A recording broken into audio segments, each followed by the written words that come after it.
We were both sitting in silence for about 30 seconds when we suddenly heard a sound in the distance.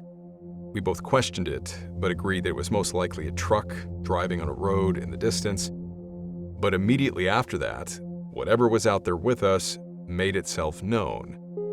We were both facing the same direction, and we suddenly heard the distinct sound of deep, heavy breathing directly behind us. The best way I can describe it is if someone was desperately gasping for air, but they were doing it at a slower pace than someone who might actually be gasping for it, if that makes sense. We just looked at each other and the sound became louder and louder. Like it really felt like this breathing was no more than 3 feet behind our heads.